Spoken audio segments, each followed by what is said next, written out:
So, hi guys, we are left with the last part, which is part B, business management.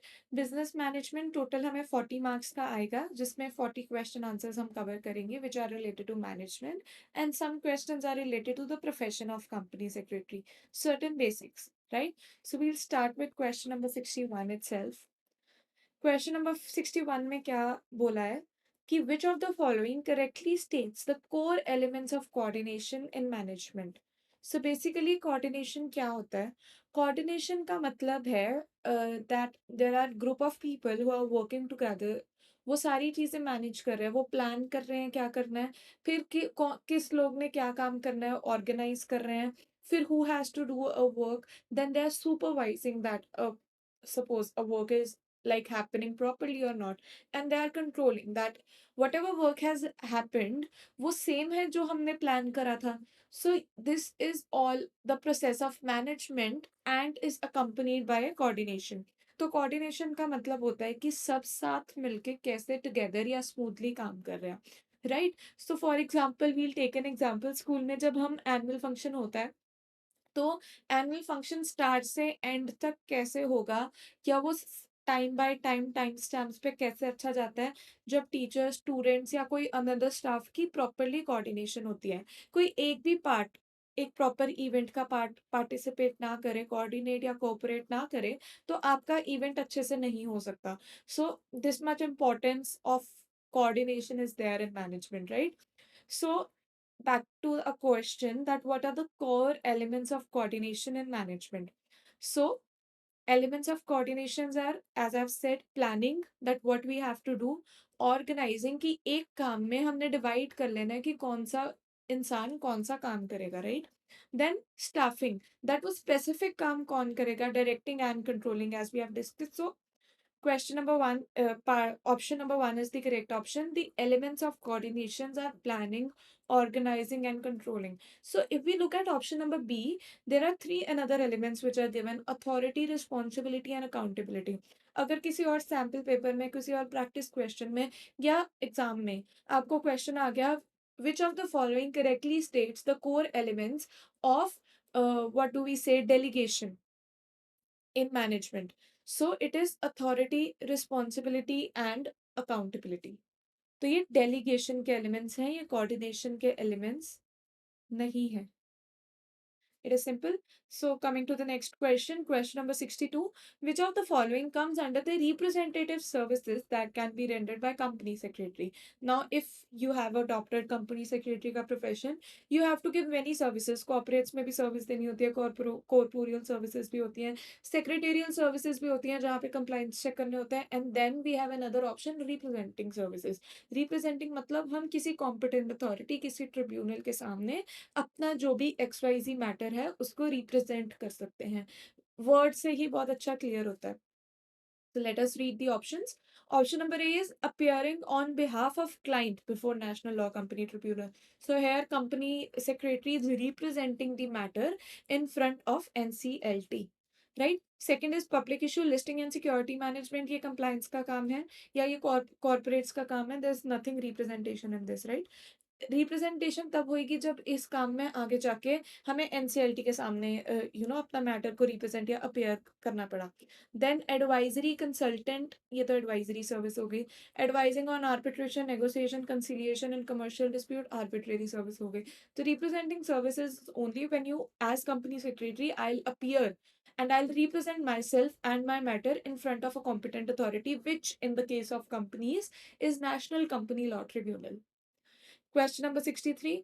अच्छा, जब भी आपको management पढ़ के जाना है तो you will see in this sample paper also, in another sample paper also, और in any other practice question whatever you practice, कि you will have many question जो डेफिनेशन दी हुई है और पूछा गया है कि ये डेफिनेशन किसकी है. तो हम जर्नली क्या करते हैं कि हम एक डेफिनेशन पढ़ जाते हैं, हमें ये याद रहेगी, बट हमें जब थॉरो रीडिंग करेंगे तो हमें पता लगेगा कि ये स्पेसिफिक डेफिनेशन, लाइक ये ऑर्गेनाइजिंग की डेफिनेशन किस मैनेजमेंट एक्सपर्ट ने दी है. So, question number 63 is organizing is the system of consciously coordinated activities or forces of two or more persons. Who has given this definition of organizing?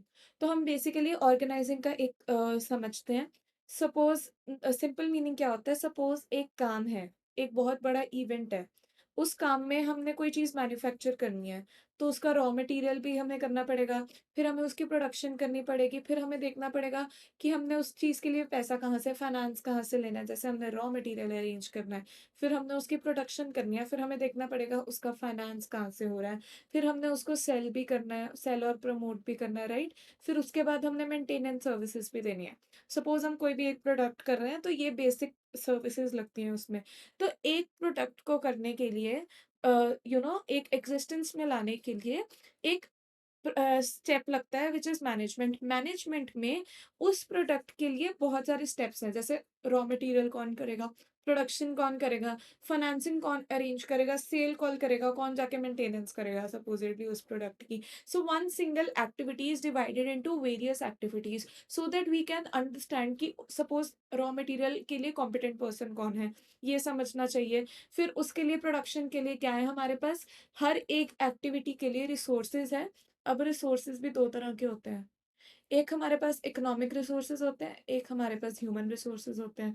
जो economic resources है, मतलब हमारे पास हर activity के लिए उतना पैसा है, या ह्यूमन हर एक्टिविटी को करने के लिए we have the competent person और not. So whosoever has to check this whole process of dividing the activities, then seeing that what resources are required, what kind of कि कितना किस चीज में सफिशिएंट पड़ जाएगा। तो ये प्रोसेस को इन शॉर्ट हम ऑर्गेनाइजिंग बोलते हैं। ठीक है? तो अब organising is the system of consciously coordinating activity of forces of two और मोर पर्सन्स। ठीक है? तो हमने एक्टिविटीज को डिवाइड कर दिया बिटवीन टू और more person who will coordinate with each other and check that whether that particular thing is going step by step or organized or not. So this is the simple meaning of organizing, but ये specific definition किसने दिया है? ये specific definition दी है Chester Barnard ने। So the correct answer for this is Chester Bernard. So whensoever you are studying, मतलब आप जब भी बुक से पढ़ रहे हो, आपको डेफिनेशन पढ़नी है, और डेफिनेशन पढ़ने के बाद ये चीज़ याद रखनी है कि किस मैनेजमेंट एक्सपर्ट ने कौन सी डेफिनेशन दिया, because that are coming as direct questions in your paper. Question number 64 is, these plans are made to serve specific objective. They cease to exist once the object are achieved. They are non-recurring and their duration depends upon the nature of task or project. Such plans are short-lived and can be reformulated after every use. So, which type of plan is described above? पहले तो अगर हमें plan का मतलब नहीं पता, तो मतलब शॉर्ट लिव्ड है, नॉन रिकरिंग है, काम के बाद उसको दोबारा रिफॉर्मुलेट करना है, तो नाम से ही पता चल रहा है सिंगल यूज प्लान है। ठीक है? जो एक बार यूज करा, खत्म हो गया, फिर उसको रिफॉर्मुलेट करा। बट जनरली प्लान्स होते क्या क्या है? सपोज हमें एक ऑप्शन दी हुई है स्टैंडिंग प्लान। स्टैंडिंग प्लान क्या होएगा? वो वाले प्लान जिसमें हमारी सिस्टमैटिक नॉलेज है, और मतलब वो लॉन्ग टर्म के लिए यूज होते हैं, और उसको हम रिपीटेडली यूज कर सकते हैं। So they do not cease to exist, जैसे यहाँ पे बोला है cease to exist. So obviously ये ऑप्शन हमारी गलत हो गई। पॉलिसी बेस्ड प्लान में उन्होंने क्या बोला? कोई ऐसा प्लान जिससे हम एक proper policy, I mean a set of guideline बनाते हैं, जिससे कि we can direct ourself to decision making. So there is nothing like decision making in this question. ये भी गलत हो गया। Yes, now we are talking about single use plan. What are single use plan? जो एक बार use, मतलब एक specific चीज के लिए हम प्लान बनाएंगे। जो शॉर्ट टर्म प्लान होते हैं, जो यूज करने के बाद एक्सिस्ट नहीं करते, उन्हें हम बार बार यूज नहीं कर सकते, they are non recurring in nature, right? So we have single use plan is the correct option. तो हर प्लान का अगर हमें मीनिंग पता होगा, तो ऐसे क्वेश्चंस को अटेम्प्ट करना बहुत इजी हो जाएगा हमारे लिए। So what is the next question? The view that management is a synthesised discipline implies that management is best described as. Management को हम क्या क्या बोल सकते हैं? मैनेजमेंट को हम साइंस बोल सकते हैं, मैनेजमेंट को हम आर्ट बोल सकते हैं, मैनेजमेंट को हम प्रोफेशन बोल सकते हैं, या मैनेजमेंट को हम सब बोल सकते हैं। So the correct answer is management is the combination of art, management is the science, and management is profession also. So option number D is correct option. How management is science? जब हम देखते हैं कि management एक systematic you know there is a systematic process to manage things. Universally applied principles होते हैं management के। एक प्रिंसिपल है, जैसे साइंस में कोई यूनिवर्सली अप्लाई प्रिंसिपल है, जैसे अगर ये हम पेन नीचे यहाँ से नीचे गिराएंगे तो वो नीचे ही गिरेगा, this is a principle of gravity which is universally applied. Science के भी प्रिंसिपल होते हैं जो यूनिवर्सली अप्लाइड होते हैं। सो वी कैन कॉल इस अ सॉर्ट ऑफ साइंस, दो मैनेजमेंट प्योर साइंस नहीं होती, बिकॉज उसमें पर्सनल जजमेंट, स्किल, क्रिएटिविटी का रूम होता है, that is white is art also. तो मैनेजमेंट प्योर साइंस नहीं होती है, साइंस होती है, प्योर साइंस नहीं होती है। प्योरली एन आर्ट, तो ये ऑप्शन तो गलत होगी, since it can not be pure science. Purely an art, management can purely an art, no management. Basically management को आर्ट बोला क्यों जाता है? बिकॉज मैनेजमेंट में पर्सनल स्किल लगती है, जजमेंट लगती है। A person can manage, two person की मैनेज करने की चीजें डिफरेंट होंगी। सपोज मैं और मेरे कलीग को कोई प्रोजेक्ट दिया गया है, मैं उसे डिफरेंट वे में मैनेज करूंगी, मेरा कलीग उसे डिफरेंट वे में मैनेज करेगा। Y? Because it is our personal discretion that how we have to manage it. It is my personal art, and it would be that person's, my colleague's personal discretion या professional skill की वो कैसे करता है। तो management को art भी होती है, नीदर आर्ट नॉर साइंस। ये तो गलत हो गया, क्योंकि मैनेजमेंट थोड़ी सी साइंस भी है, थोड़ी सी आर्ट भी है, दोनों तो ऐसा नहीं है कि वो दोनों नहीं है। ये भी गलत हो गया, ये भी गलत हो गया। So it is a combination of art, it is a combination of science, and it is a combination of profession. So correct answer is option number D.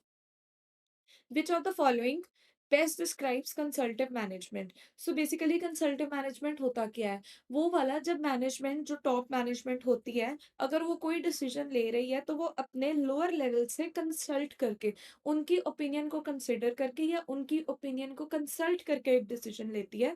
So that management in short is consultative management. Consultative management का मतलब पता है? Now we can check the options कि कौन सा हमारे मतलब से ज्यादा अलाइंड है, which is like more aligned to the exact meaning of consultative management. Option number A is employees independently make decision without the managerial involvement. No, they consider. The manager makes decision without seeking employment feedback. Again, same option. No. The manager seeks and considers employee input but retains final decision making authority. This is correct. Which there's a philosophy and practice where leaders' main priority is growth, well-being, and empowerment of people and community they are a part of. Basically, ये एक definition ही है किसकी? Servant leadership की। अगर हमें definition again पता होगी तो हमारे लिए ये क्वेश्चंस अटेम्प्ट करने बहुत इजी हो जाएंगे। सर्वेंट लीडरशिप एक कैसी लीडरशिप है जहाँ पे लीडर की जो मेन प्रायोरिटी है वो क्या है? जो उसके अराउंड पीपल है, उनकी ग्रोथ हो, उनकी डेवलपमेंट हो, उनका वेलफेयर हो, वो अपना पॉइंट पुट फॉरवर्ड अच्छे से कर पाए, राइट? उनके कंसर्न्स अच्छे से कैटर हो। That is why a leader is called as the servant of the another people, so that they that servant leader can work for the persons below him, और उनके लिए ग्रोथ, उनकी wellbeing, उनकी empowerment, उनके welfare के लिए वो actions ले सके।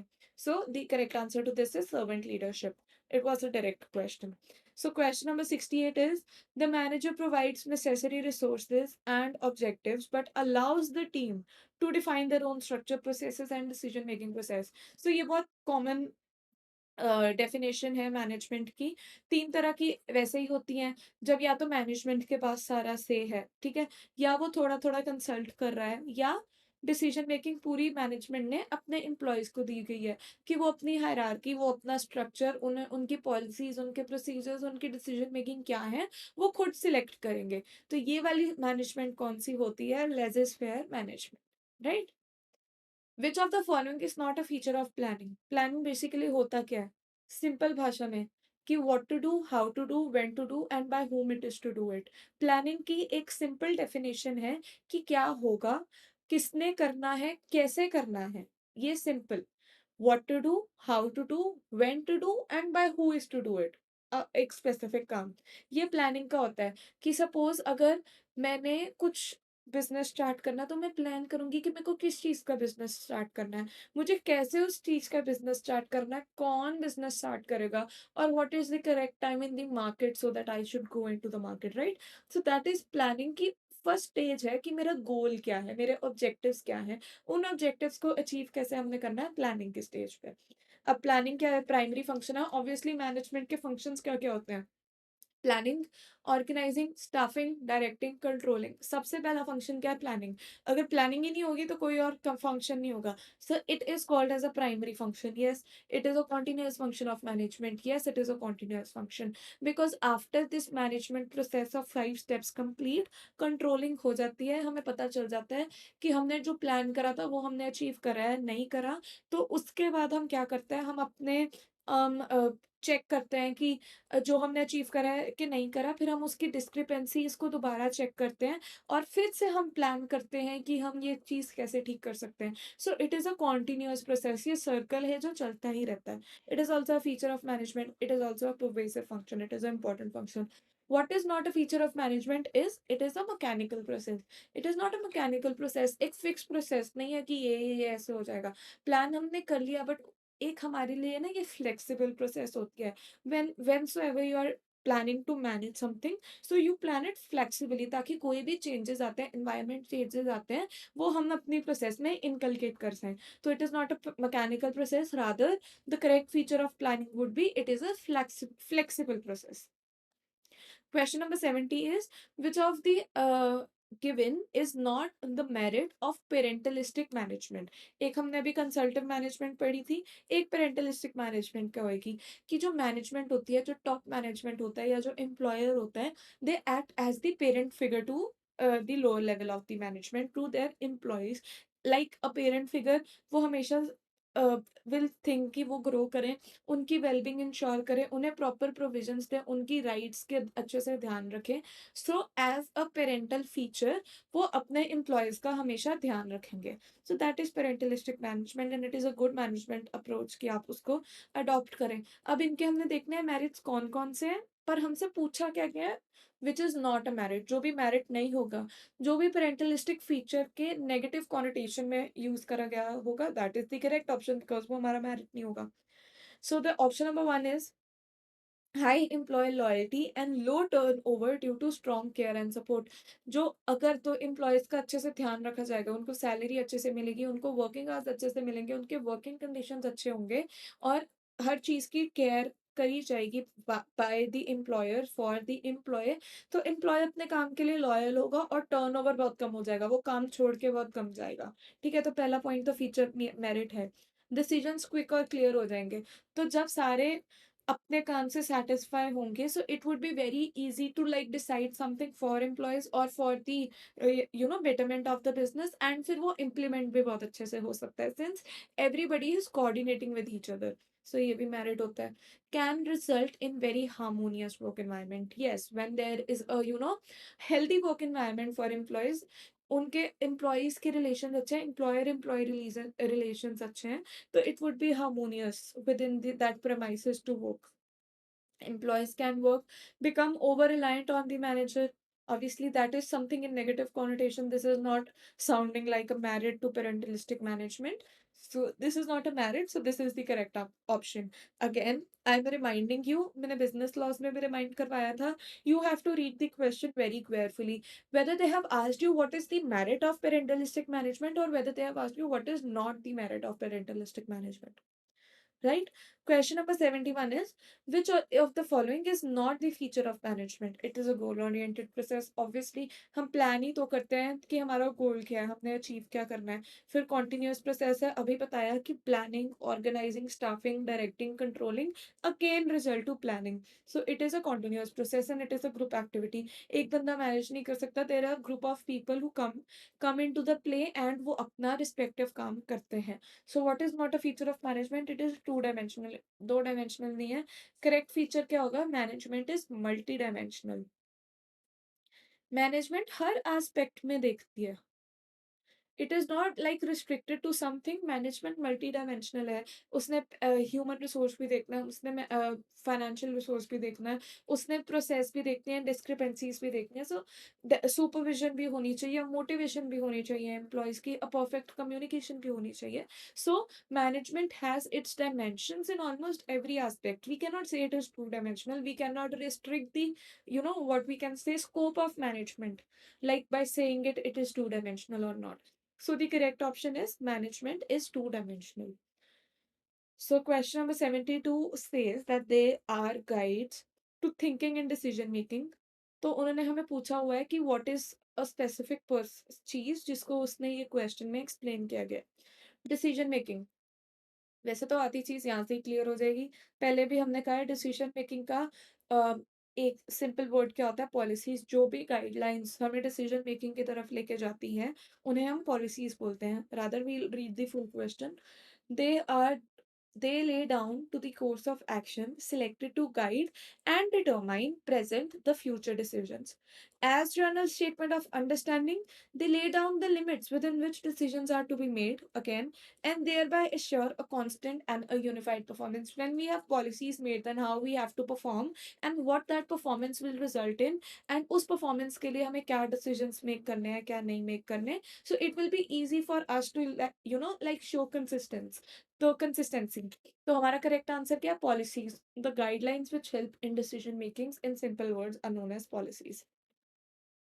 Next question, which of the given is not the merit of servant leadership? हमने ये अभी लास्ट क्वेश्चन में डिस्कस करा था कि सर्वेंट लीडरशिप क्या है। अब again which is not the merit, we have to see what is in the negative connotation. Extremely high trust royal and moral. Obviously अगर कोई ऐसी लीडरशिप होगी जो औरों के बेनिफिट के लिए सोचेगी, उनकी वेलबींग ग्रोथ के लिए सोचेगी, तो उसमें ट्रस्ट लॉयल्टी या मोरल हाई होगा एम्प्लॉयज का, सो it is a merit. empowered employees are highly productive and customer focused. Whenever there is certain things a manager thinks for the benefit of employee, they will give productivity to the employees in any case, तो productive तो वो होंगे ही। May be viewed as lack of authority or too soft in tough situations. Negative connotation, correct answer. Next is creates ethical and collaborative culture. Obviously, when there is a harmonious work environment, जब अच्छे से सारे लोग काम करेंगे, तो एक अच्छा वर्क कल्चर हमारी ऑर्गेनाइजेशन में बिल्ड होने के चांसेस ज़्यादा होते हैं. So demerit is maybe viewed as lack of authority or too soft in such situations. So it is the correct option. Next question, ये जैसे अभी हमने 72 किया था पॉलिसी वाला, सेम फॉर्मेट में क्वेश्चन है। It suggest the exact manner in which a particular activity is done and specifies the chronological sequence और handling of a particular thing.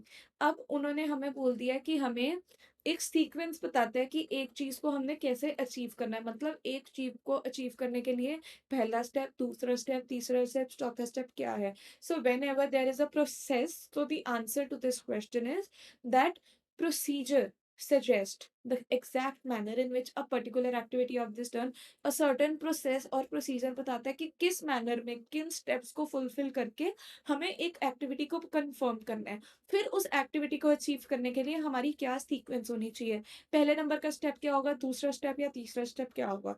So the correct answer is procedure. Question number 75, consider the following statements regarding authority. Authority के बारे में उन्होंने statements पास किए हैं, तो उन्होंने question क्या पूछा है, इनमें से करेक्ट स्टेटमेंट क्या है, अथॉरिटी के लिए करेक्ट स्टेटमेंट क्या है। सबसे पहले वो कहते हैं authority is a upward flowing concept. It is wrong, authority is not upward flowing concept. Authority क्या होता है, डाउनवर्ड फ्लोइंग कंसेप्ट होता है। अथॉरिटी किसके पास होती है, वो ऑर्डर्स देता है अपने नीचे वाले बंदे को। अथॉरिटी जो है हमेशा नीचे को फ्लो करती है। And what is the upward flowing concept, by the way, responsibility. Responsibility जो होता है अपवर्ड फ्लोइंग फ्लोइंग कंसेप्ट होता है। सपोज जहाँ पे मैं एम्प्लॉयड हूँ, मेरी रिस्पॉन्सिबिलिटी है कि मैं अपना काम करूँ और मैं अकाउंटेबल हूँ किसको, अपने सीनियर को, who is higher in the hierarchy. So responsibility is an upward flowing concept and my senior has the authority to delegate me the work. तो वो अपने सबॉर्डिनेट को डेलीगेट कर सकता है, तो it is a downward flowing concept. तो पहला क्वेश्चन उन्होंने क्या स्टेटमेंट क्या बोली है, authority is an upward flowing concept. No, authority is not an upward flowing concept. It is a downward flowing concept.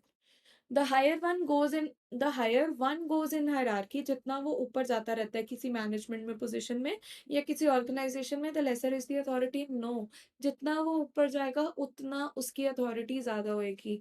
Higher position in hierarchy directly proportional to authority. जितना आप management में ऊपर जाते रहोगे, suppose there is an employee, then they can become the team head, then they can become HOD of the department, then they can go in उससे भी ऊपर top management में जा सकते हैं एंड एट द एंड ऐसे-ऐसे अगर जैसे-जैसे वो उस हायरार्की को फ़ॉलो कर रहे हैं, उसकी ऑब्वियसली रिस्पॉन्सिबिलिटी या अथॉरिटी जो है, वो लोअर लेवल से तो ऊपर होएगी बिकॉज़ ऊपर जाके you have the authority to delegate work to the lower level. The more higher you get in the hierarchy of the management, the more authority to get. So this concept is directly proportional to each other. तो ये भी गलत हो गई. फिर last क्या है? Authority establish superiority. Yes, authority जो है, जितना आप ऊपर हो, जितनी आपके पास अथॉरिटी है, उतना ही you are superior in management. So 3 only is the correct answer because out of 3 statements, only third option is the correct one. Question number 76 is, which one of the following statements shows the features of responsibility which is incorrect? कौन सा feature of responsibility इन features में से incorrect है? Responsibility जो है is assigned to human beings only. Responsibility is the obligation of subordinate to perform assigned duty. Responsibility flows upward, ये हमने अभी पढ़ा है. The subordinate is always responsible to its superior. It is correct. Responsibility can be delegated. ये क्या बात हुई? क्या मैं जो मेरे को काम दिया हुआ है, क्या मैं उसको अपने जूनियर को बोल के कि आप ये काम कर लो and then I can delegate the work, but जो मुझे काम मिला गया है, मैं ही अपने सुपीरियर के लिए रिस्पॉन्सिबल होंगी. I can delegate the work since I have the authority, but I cannot delegate the responsibility. कि मैं बोल दूँ कि नहीं जी, उसने काम गलत कर दिया. उसने कैसे काम गलत कर दिया? I was the original person who was assigned with the work, so I am the responsible one. Work can be delegated, responsibility cannot be delegated. मैं ही accountable होंगी for the work to which I have been given. Right. वो बंदा चाहे मेरे लिए responsible हो, but अगर original काम मुझे दिया है, तो मुझे ही रिस्पॉन्सिबिलिटी मिलेगी, तो मैं वो चीज़ को डेलीगेट नहीं कर सकती. तो it is totally incorrect. Option number D is the correct option. Question number 77 is, which of the following is demerit of transformational management? अभी तक हमने 3 तरह की मैनेजमेंट पढ़ ली. एक कंसल्टेटिव मैनेजमेंट पढ़ ली, एक पैरेंटलिस्टिक मैनेजमेंट पढ़ ली, एक ट्रांसफॉर्मेशनल मैनेजमेंट पढ़ ली. ट्रांसफॉर्मेशनल मैनेजमेंट को इन सिंपल वर्ड्स अगर हम डिफाइन करें, तो वो कोई ऐसी मैनेजमेंट होती है जो वो अपने एम्प्लॉयज़ को, जिसमें वो मोटिवेट करते हैं, वो ट्रांसफॉर्म करते हैं अपने एम्प्लॉयज़ को, मतलब उन्हें ज़्यादा सिखाते हैं उनके ग्रोथ के लिए. Suppose if I have to motivate my employee, तो मैं या उससे फाइनेंशियल बेनिफिट दे सकती हूँ, या मैं उसे recognise that he is recognised in it, मैं उसे अप्रिशिएट कर सकती हूँ. So these are the specific things जिससे मैं अपने एम्प्लॉय को मोटिवेट कर सकती हूँ. फिर मैं उसको ट्रांसफॉर्म कर सकती हूँ ताकि वो ग्रो कर सके.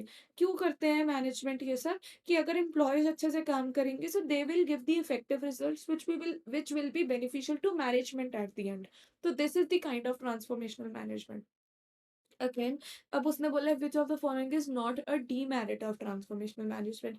अब हम नॉट अ मेरिट में हम क्या देखते थे? Negative connotation. अब हम नॉट अ डीमेरिट में हम क्या देखेंगे कि what is the positive connotation, कि मतलब फायदा क्या है ट्रांसफॉर्मेशनल मैनेजमेंट का? Requires higher level of charisma and skill from the management. So ये डीमेरिट है. Can be ineffective in stable routine environment that don't change radical. ठीक है. फिर results can take long time to materialize and excellent for driving major organisational change. So what do you think? Positive क्या है इसमें? कहते हैं सबसे पहले एक अगर ट्रांसफॉर्मेशनल मैनेजमेंट चाहिए ना, तो उसमें बहुत ज़्यादा स्किल होनी चाहिए, हर किसी के बस की बात नहीं होती. तो obviously it is a demerit. होती है डीमेरिट की उतनी स्किल या उतनी हमें क्या कहते हैं करिश्मा चाहिए होता है ट्रांसफॉर्मेशनल मैनेजमेंट के लिए. वो कहते हैं इनइफेक्टिव भी हो सकती है बहुत ज़्यादा स्टेबल या रूटीन एनवायरनमेंट कंडीशन में. This is also a demerit. फिर उसके बाद result can take long time to materialise. This is also demerit, कि वो कह रहे हैं कि it is time taking process. Then excellent for driving major organisational changes. Yes, if you need a good organisational changes, transformational management can do your work. So it is the merit. तो ये correct option है. Which of the following is not the demerit of transformational management? Option number D, excellent for driving major organizational changes. Which of the following statement is correct regarding centralization? Centralization क्या होती है? कि जब top level पे ही जो हमारी authority होती है वो रिस्ट्रिक्टेड होती है, दैट इज सेंट्रलाइजेशन. डिसेंट्रलाइजेशन क्या होती है? जब टॉप लेवल से अथॉरिटी नीचे नीचे नीचे डेलीगेट होने लग जाती है. Simple meaning of centralisation and decentralisation. So the concentration for authority at top level is called centralisation. ये तो सही है। There is a systematic delegation of authority at all levels of centralisation. अभी मैंने बताया there is no delegation of authority. जब delegation हो गई तो हम उसे क्या बोलेंगे, वो कंसेप्ट क्या होगा, डिसेंट्रलाइजेशन होगा। Next is centralization is suitable for large organization. No, centralization is not suitable for large organization because अगर large organization में एक ही बंदे के पास सारी अथॉरिटी होगी तो इतने सारे बंदे नीचे हैं डिसीजन मेकिंग के लिए, उन्हें कितना टाइम लग जाएगा कि छोटे से छोटे डिसीजन भी है वो पहले टॉप लेवल के पास जाएंगे कि हमारा डिसीजन अप्रूव कर दो या हमारी ये चीज़ अप्रूव कर दो। लार्ज ऑर्गेनाइजेशन के लिए तो ये सुटेबल ही नहीं है। तो सबसे सही स्टेटमेंट क्या है, सेंट्रलाइजेशन इज द अथॉरिटी जो top level of the management पे होती है। ठीक है, only first is the correct statement. Next question, question number 79 is management by objective.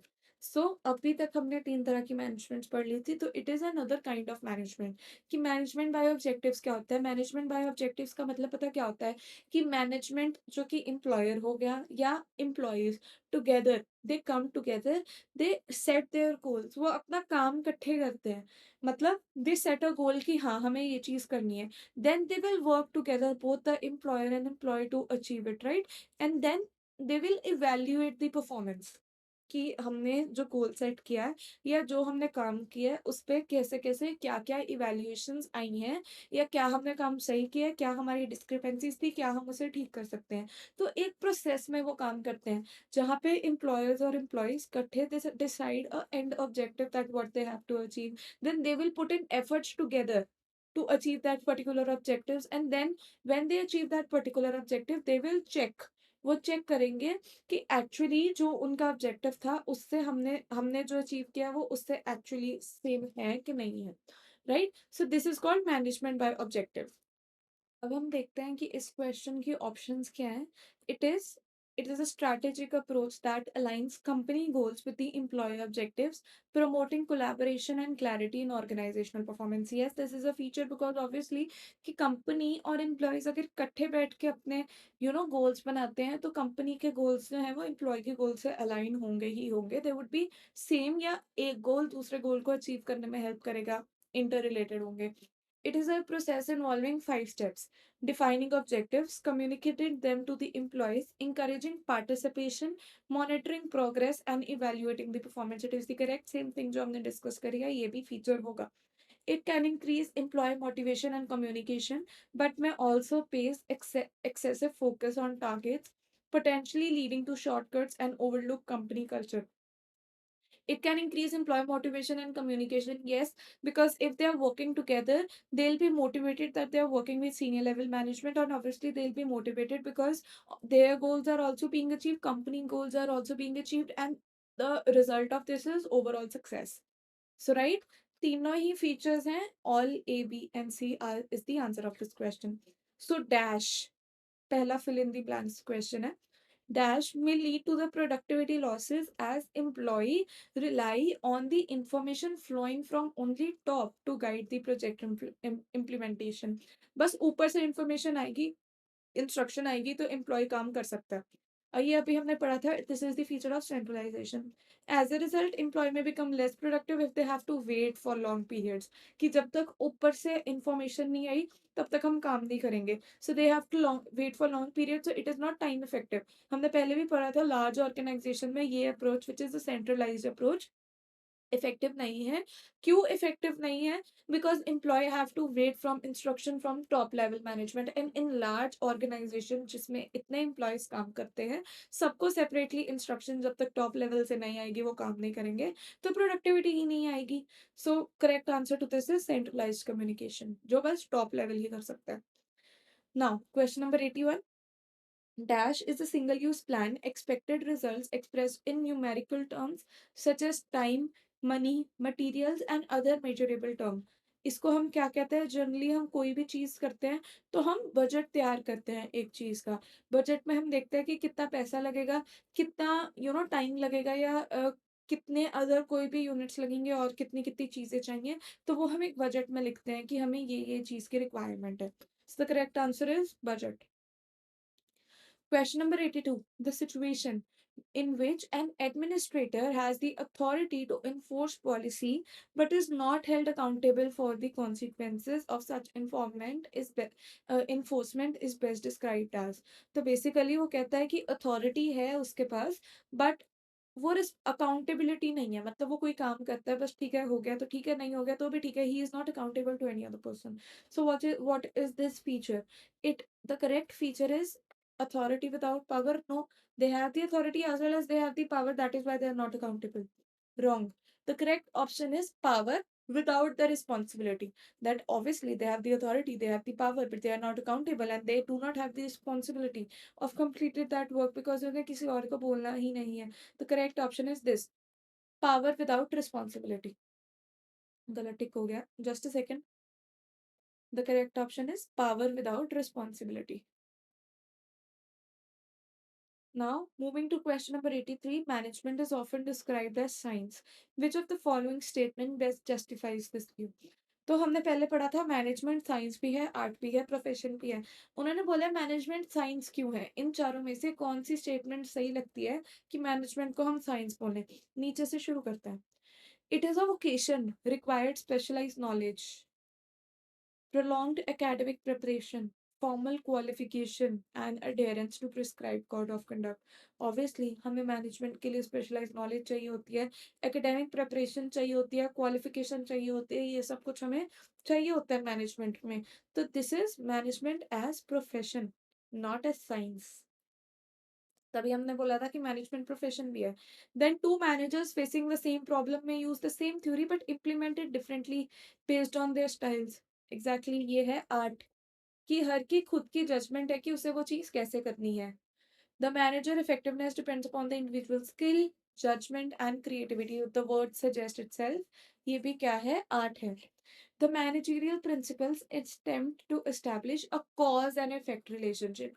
It is a principle कि ये चीज क्यों हुई है और फिर उसके बाद उस चीज का इफेक्ट क्या आएगा. साइंस में भी यही होता है, कॉज एंड इफेक्ट रिलेशनशिप हुई है, that what is a cause of particular thing and now if this is the cause then what will be effect. तो मैनेजमेंट में भी यही होता है कि अगर हम कोई चीज मैनेज कर रहे हैं, अगर उसमें कोई डिस्क्रिपेंसी आ गई तो हम उस चीज का देखते हैं कि उस डिस्क्रिपेंसी क्यों हुई है. वर्कर्स ने अच्छे से काम नहीं करा, हमारी मैनेजमेंट प्रॉपर नहीं थी, क्या हमारे पास रिसोर्सेज प्रॉपर नहीं थे, तो this will be cause. Effect क्या होगा कि वो काम अकम्प्लिश नहीं हुआ. So this is the scientific principle, scientific aspect of the management. So correct option is this. That is why again and again if the question comes, management अकेली science है, management अकेली आर्ट है and management अकेली profession है, वो तीनों है but साथ में management is a science, art as well as a profession. Question number 84, Henry Fayol के 14 प्रिंसिपल्स हमने अच्छे से पढ़े हैं. उसमें से उन्होंने बोला है which of the following given option provides team work and emphasise the importance of effective communication. हमने एक प्रिंसिपल पढ़ा था मैनेजमेंट का, मैनेजमेंट प्रिंसिपल का, जिसमें प्रिंसिपल नंबर 14 क्या बोलता है कि आई का कोई नहीं होता कि that I did it, that because of me we were able to accomplish it. Always in management team work is accomplished. तो ये प्रिंसिपल क्या था? Esprit corps. It was the 14th principle of management, जिसमें बोला था there is very much importance of team work in the management. And अगर आपस में हार्मोनियस चीजें होंगी, रिलेशंस अच्छे होंगे, इफेक्टिव कम्युनिकेशन होगी और सबको अपना क्रेडिट मिलेगा, there is no place of I in management, that only only and only because of me I have done this. अगर कोई सीनियर बंदा होगा, वो आके बोली जाएगा कि बस मैंने ये करा है, मैंने ये करा है, मैंने ये करा है, किसी एम्प्लॉय को कोई क्रेडिट नहीं देगा, तो वो मोटिवेटेड ही नहीं फील करेंगे. दैट इज वाई बोलते हैं टीम वर्क की इंपॉर्टेंस होती है और टीम वर्क को एक्नॉलेज और रिकॉग्नाइज करना चाहिए. सो option number D is Spirit D cops. Question number 85 is the following statement best describes the management approach. Which of the following statement, ये जो फॉलोइंग स्टेटमेंट है मैनेजमेंट की, उन्होंने नीचे अप्रोचेस दी हुई हैं.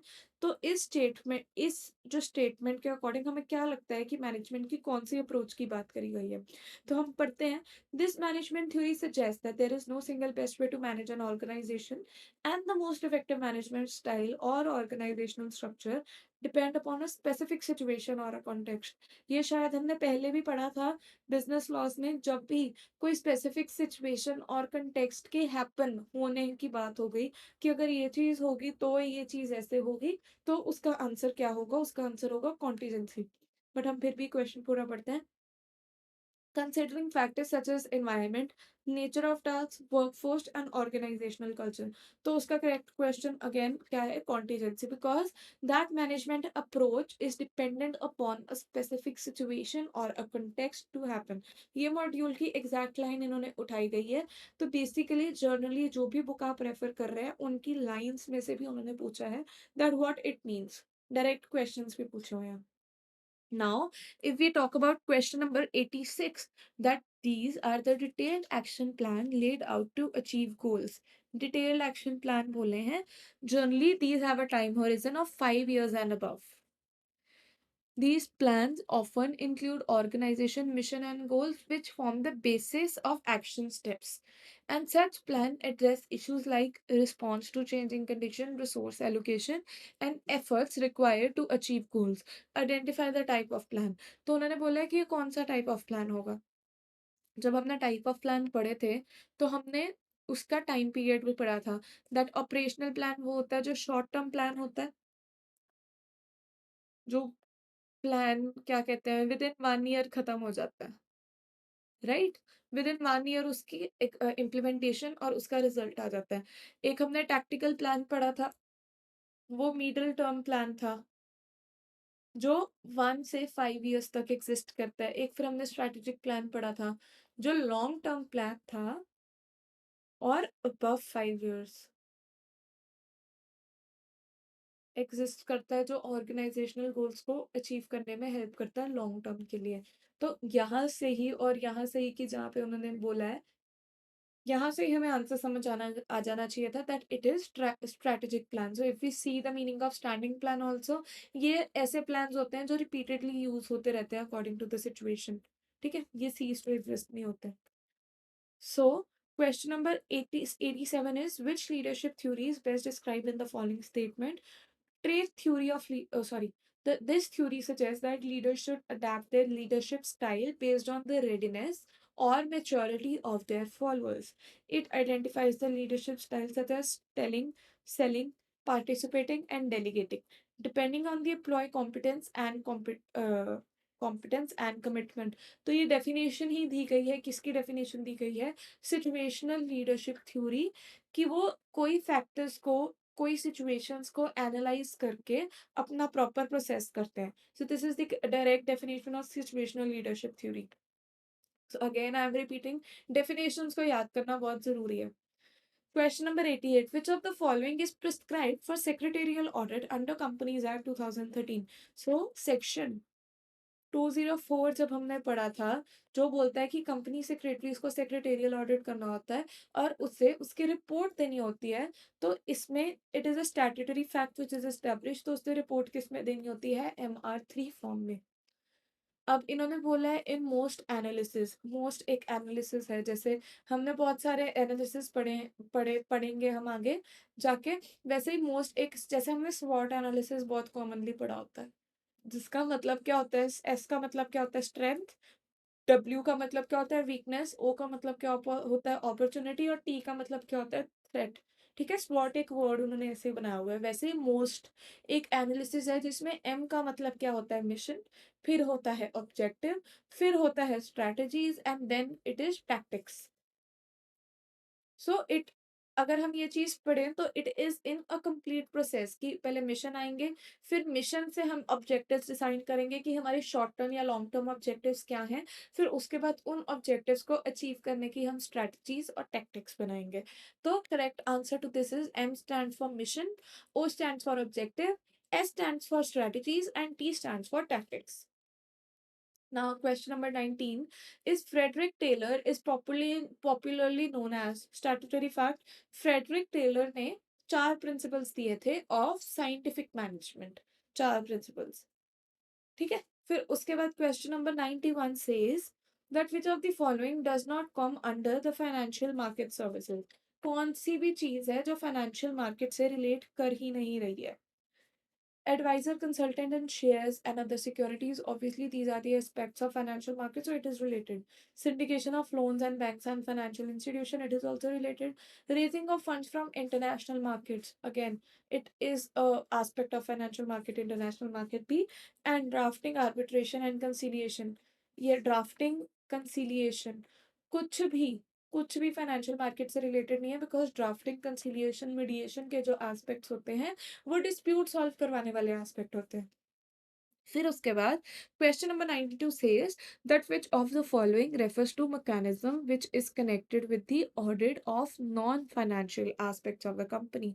Non financial aspects, it is necessary comfort to investors, management, regulators, stakeholders as to compliance of all the applicable laws by the company and certifies the existence of adequate system processes and for ensuring compliance of laws in the company.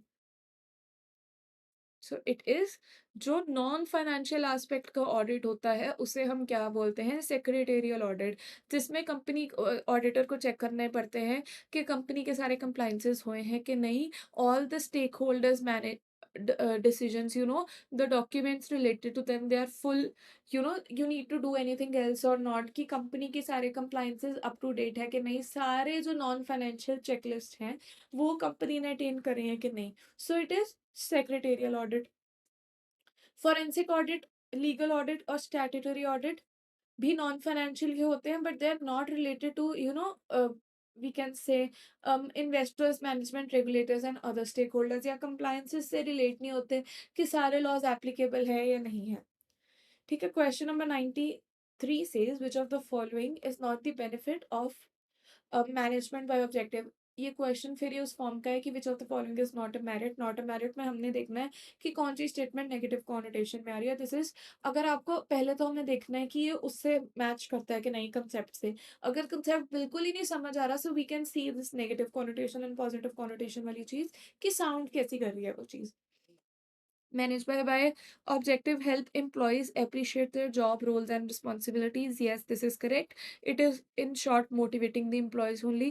The management by objective approach usually results in better teamwork and communication. Obviously, there's a teamwork between employers and employees itself. And managers can overemphasize the target setting and compare to operational issues as generator of success. So the correct answer to this is option number C. It is the demerit of management by objective and not the benefit. Okay, so in a Temple framework, so this is also a framework. I'm sorry, this is also a framework which is set up. ये management का एक concept होता है। So basically ये बहुत सारे factors होते हैं मैनेजमेंट में ना, कि सपोज जैसे हमने अपने क्या कहते हैं लोअर स्टडीज में प्लस टू तक हमने पढ़ा होगा economic, social, political. So these are these factors only, but in a detailed manner now. So what does इस टेम्पल मीन? इस टेम्पल का E stands for economic, S stands for social, T stands for technical, technological, या technical भी हम इसको कह सकते हैं। Again, there is an E which stands for environmental, right? Then there is M. This is something related to market. Then there is P, political. ठीक है, तो फिर ऐसे ये एक फ्रेमवर्क होता है, बहुत ज़्यादा सेट हुआ हुआ होता है। तो इसमें उन्होंने क्वेश्चन में क्या बोला है? टी, टी स्टैंड्स फॉर, अभी हमने पढ़ा, it stands for technical. So technical is the correct answer. Question number 95. Which who is authorized to give the secretarial audit report under section 204? Obviously this is correct कि जो company secretary होती है, जो secretarial audit report होता है वो MR3 में देता है। तो the correct answer is company secretary in practice. Now the next question is which of the following is the part of corporeal service? तो जब हमने पहले एक क्वेश्चन पढ़ा था विच इज अ रिप्रेजेंटेटिव सर्विस, उसमें तो हमने बोला था कि वो जाके अपीयर होता है एनसीईआरटी के सामने। कॉर्पोरेट सेक्रेटेरियल सर्विस में हमने क्या पढ़ा है कि क्या वो इंटरनल ऑडिट कर सके? इंटरनल ऑडिट तो अकाउंटिंग से रिलेटेड है, वो सेक्रेटेरियल सर्विस नहीं हो सकती। फिर promotion, formation and incorporation of the company and matters, ये कंप्लायंस है, कंपनी अगर फॉर्म करनी है कि नहीं करनी। फिर रिप्रेजेंटेशन बिफोर द कॉर्पोरेट्स, ये तो रिप्रेजेंटेटिव सर्विस हो गई। रजिस्ट्रार ऑफ कंपनीज में हम बहुत सारी सेक्रेटेरियल सर्विसेज देते हैं, सेक्रेटेरियल चीज़ें करते हैं। आरओसी के पास जाके बहुत सारे हमें अप्रूवल्स लेने होते हैं। सो क्वेश्चन नंबर सी, 96 का answer is option C. Which duty of company secretary under companies act is not correctly mentioned. तो जो ड्यूटीज हैं वो हमारा आंसर नहीं है, पर इसमें से जो ड्यूटीज नहीं है वो हमारा आंसर होगी। To provide employee company collectively and individually such guidance they may require. Guidance देने का तो कोई काम नहीं होता है वैसे उनका। To facilitate the convening meetings at board of the company and general meeting, ये तो होता ही है। Company secretary is the advisory to board of directors. फिर to obtain approvals of board, journal meetings, and government and such other authorities. Yes, it is an intermediary also between board, top management, and other stakeholders. Then to represent various regulators and other authorities and the Companies Act. तो ये भी company secretary की duties होती है। So these three are duties, general duties of company secretary. Guiding की कोई duty नहीं होती कंपनी सेक्रेटरी की। Yes, company secretary can give advices, but individually company या किसी और को वो गाइडेंस नहीं करेगी कि आपकी ड्यूटी, हर हर एम्प्लॉय को जाके कंपनी सेक्रेटरी ये नहीं बोलेगा कि आपकी ड्यूटी, रिस्पॉन्सिबिलिटी, राइट्स, लाइबिलिटीज ये हैं। So this is not the duty. So which of the following is not the benefit of most analysis? अभी हमने most analysis पढ़ा था, जिसमें वो मिशन होते हैं, ऑब्जेक्टिव होते हैं, स्ट्रैटेजीज होती हैं, और क्या होता है, टैक्टिक्स होते हैं। तो उसने बोला है which of the following is not. सबसे पहले negative connotation again, helps the organization to hide its purpose, पहला ही ऑप्शन सही है। It is a demerit. Demerit या it is not a merit. Helps define what organization has to set to achieve, obviously उसके mission objectives होते हैं, ये merit होता है।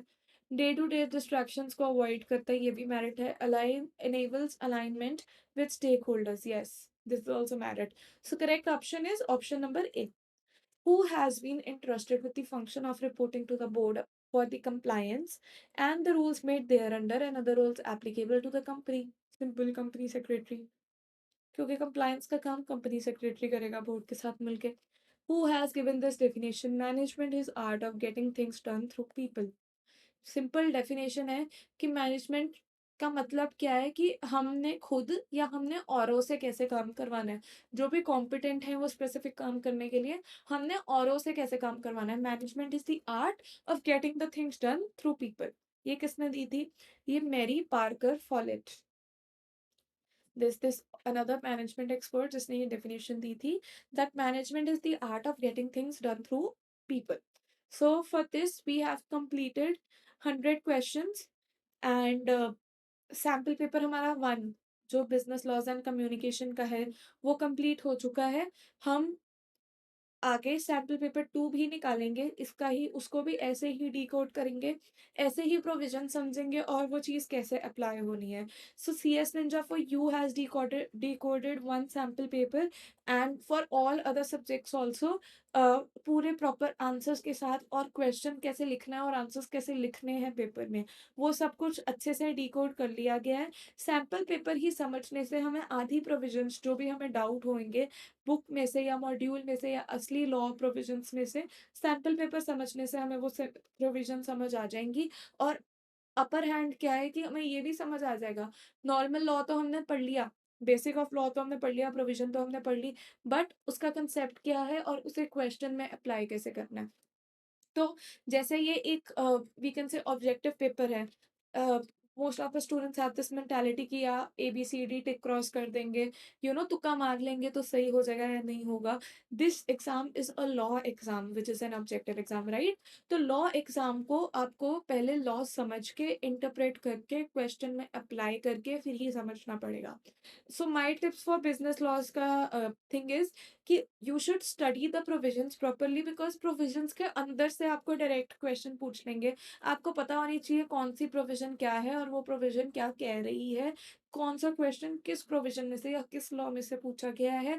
लॉ को आपस में इंटरमिंगल नहीं करना है।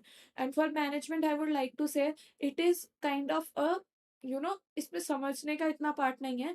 इसमें we have to retain things कि अगर हमने मैनेजमेंट की डेफिनेशन पढ़ी है तो उसका मतलब ये है, अगर हमने मैनेजमेंट का कंसेप्ट पढ़ा है तो उसका मतलब ये है, अगर हमने सीएस के रिलेटेड सपोजिटली सेक्शन नंबर 204 पढ़ा है तो उसमें 3 एलिमेंट्स ये हैं। कोई भी चीज़ करो उसके 3 एलिमेंट्स अच्छे से हाईलाइट कर लो, उसमें से एक एलिमेंट आपको क्वेश्चन में पूछा गया होगा। So with this approach, we have completed our sample paper 1. So before that, use this approach while studying for like preparing for the examination. And then when we will study business laws and management ka sample paper number 2, it will be easy for you guys, to understand the questions in the better way this time. So this we have done at CS Ninja. And for detailed courses and classes for October and June batch, you can join our website www.csninja.com, thecsninja.com. And we have a app also at Play Store and Apple Store, so you can see that and purchase the required courses वहां से, right? तो आज के लिए इतना ही. So we will meet again to do sample paper number 2 uh, in the next upcoming one, next or another week, right? So thank you so much. Have a nice day. We'll meet again. See you soon. Bye.